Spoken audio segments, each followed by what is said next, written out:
Dans le supermarché de la vie, tu te balades dans les rayons et tu mets dans ton grand caddie tout ce qui te semble bon.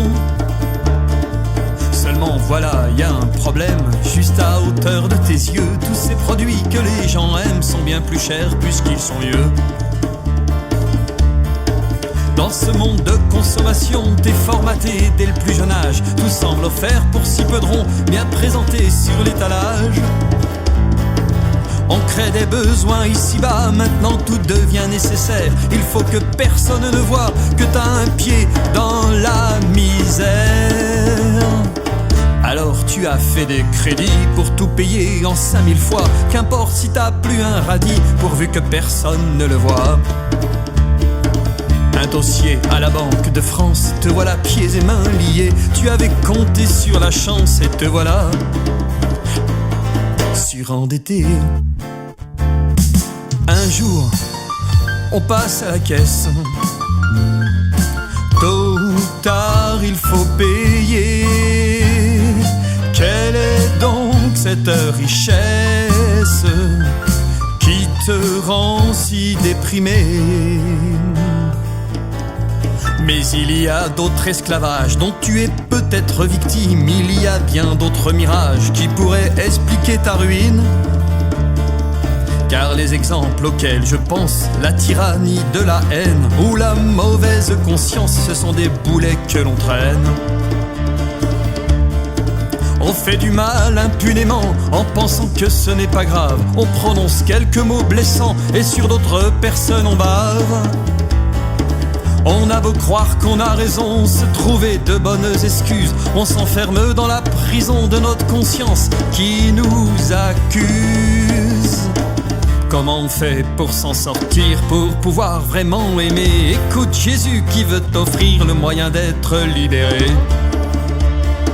Si tu vois un jour que quelqu'un a quelque chose contre toi, réconcilie-toi en chemin, sinon tu ne t'en sortiras pas. Un jour, on passe à la caisse. Tôt ou tard, il faut payer. Reconnais que cette faiblesse fait de toi un surendetté. Y a un fardeau plus assassin, plus grave encore que la haine, plus que de vivre au-dessus de ses moyens pour être au-dessus de la moyenne.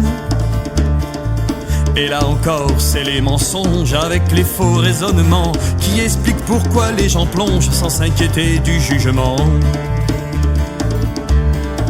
Car même si ça paraît terrible, même si c'est difficile à croire, voilà ce qu'enseigne la Bible, après la mort ça sera trop tard.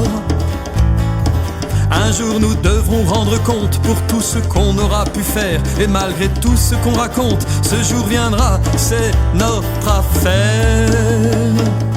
Ainsi nous sommes surendettés envers Dieu notre Créateur. Nous sommes tous vendus au péché, le mal est au fond de notre cœur. C'est pour ça que Jésus est mort, il a payé à notre place. Il nous délivre des remords, il nous pardonne dans sa grâce. Un jour, on passe à la caisse. Tôt ou tard, il faut payer.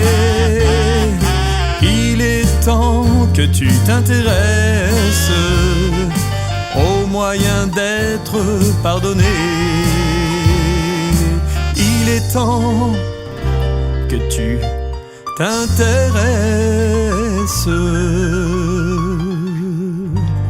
aux moyens d'être pardonné.